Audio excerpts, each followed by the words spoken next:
Se de um lado temos as consequências indesejadas e imprevistas, que nascem mesmo nas boas intenções, de outro, temos o oportunismo político. Em um cenário de pandemia, principalmente com a imprensa ativa, o caos público aumenta. Esse caos gera pressão política para acelerar a tomada de decisão, aumentar as táticas de prevenção e entregar comunicação positiva sobre o que está sendo feito. E tudo isso significa mais dinheiro. Até 21 de maio de 2020, o gasto do governo federal com o combate do coronavírus somava mais de 110 bilhões de reais. 76 bilhões em auxílio emergencial para a população, 17 bilhões em repasses para o BNDES e mais de 9 bilhões de repasses ao Ministério da Saúde e outras pastas. Ao todo, o governo prevê gastar 264 bilhões de reais no enfrentamento da pandemia. E esse valor não inclui a conta gerada pelos estados e municípios. Para poder gastar todo esse dinheiro, no dia 20 de março de 2020, o decreto de calamidade pública foi aprovado pelo Senado, eliminando a necessidade de cumprir a meta fiscal até 31 de dezembro. Mais dinheiro nas mãos dos governantes nem sempre significam bons investimentos. O Nobel em Economia Milton Friedman, no seu livro Free to Choose, defendeu que há 4 formas de gastarmos dinheiro. Well, you can spend your own money on yourself. And when you spend your own money on yourself, you're very careful of what you spend it on, and you make sure that you get the most for your dollar. You can spend your own money on somebody else.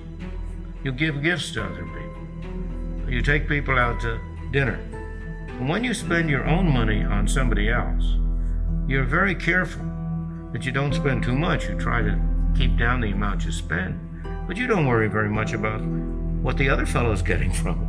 You don't pay anything like as much attention to the gifts you buy for other people as to the things you buy for yourself. Or you can spend somebody else's money, as when you're spending the government's money. I say the government's money, the taxpayers' money, which the government has control of. Now you're spending somebody else's money. Let's say you're spending your boss's money. You're out to lunch on an expense account, but you're spending it on yourself. You're very careful that you get good things for your money. You try to have a good lunch, pick the right things, but you're not very much worried about whether you get the cheapest. Spend all you want. Spend all you want. You'll be careless. Now, what happens when you spend somebody else's money on somebody else? You're a distributor of welfare funds. Well, you're interested in making your own life as good as you can. And most people have humane instincts and want to do the best they can, but you're not going to be anything like as careful in spending somebody else's money on somebody else. Outro problema é a burocracia que envolve todo o gasto gerado pelo governo. Como o dinheiro é público, precisa passar por uma bateria de ritos que buscam garantir transparência e governança para as decisões. Quando o governo vai fazer uma compra, submete uma licitação, que nada mais é que uma oferta pública onde diversos fornecedores qualificados podem se candidatar para atender a esta venda e, desde que atendidos os critérios técnicos, é escolhido a oferta mais barata. É uma ferramenta burocrática que desacelera a decisão, mas garante mais segurança. No caso da crise do coronavírus, o governo buscou acelerar esse processo e a segurança caiu. No dia 6 de fevereiro de 2020, foi publicada a Lei 13.976, conhecida como Lei do Coronavírus. No artigo 4º, ela libera os governantes para adquirirem bens e serviços sem passar pelo processo de licitação. Com o abandono da meta fiscal e o abandono das licitações, construímos um cenário perigoso. Muito dinheiro e pouco controle. O risco da decisão mal intencionada aumentou significativamente. Mas a situação ainda se agravou do ponto de vista de brechas para o oportunismo. No dia 13 de maio de 2020, o governo federal decretou a medida provisória número 966, isentando a improbidade administrativa de casos públicos. Na prática, isso significa que não importa se o político errou na decisão de compra. Para o governante ser responsabilizado pelo erro, precisa ficar comprovada a sua intenção de cometê-lo, ou se tratar de um erro grosseiro, tratado pela lei em uma definição bem aberta. Comprovar a intenção do erro é sempre uma das provas mais difíceis do mundo jurídico. Essas 3 alterações de regras desalinharam totalmente os governantes do incentivo de comprar corretamente. há mais dinheiro, sem teto nos gastos, sem licitação exigindo controle e concorrência para as compras e diminuição considerável do risco de ser condenado por crime administrativo. O óbvio aconteceu. Quase todos os estados já estão investigados por escândalos de corrupção, no que está ficando conhecido como o caso do Covidão.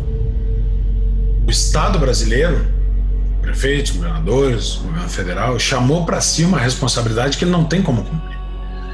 Porque para entregar o sistema de saúde que o combate à Covid precisaria, o Estado teria que ser eficiente.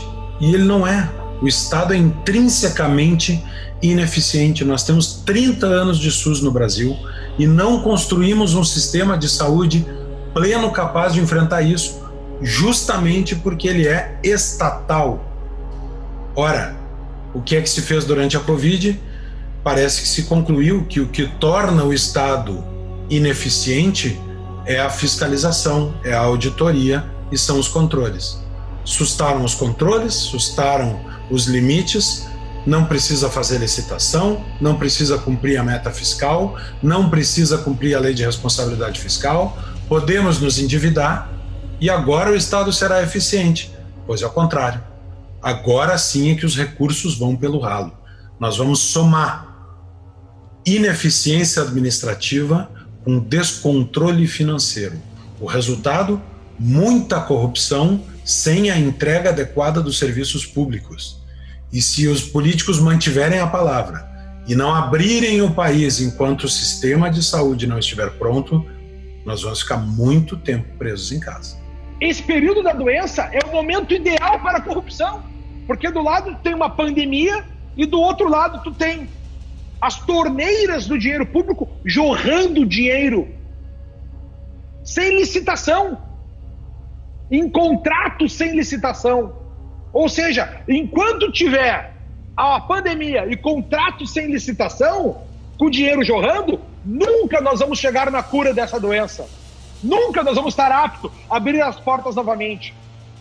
O que nós começamos a ver a partir de então foi a existência do que eu chamei de Covidão. E o que é o Covidão? Foram em todas as regiões do Brasil, todas as regiões, nós vimos crimes absurdos. Vendas por cartéis, preços superfaturados, favorecimento de fornecedores, desvio de material, propina e tratamentos desnecessários. Tudo isso entra no grupo das investigações em curso. A diferença de preços praticados na compra de respiradores para tratar a doença é algo que impressiona.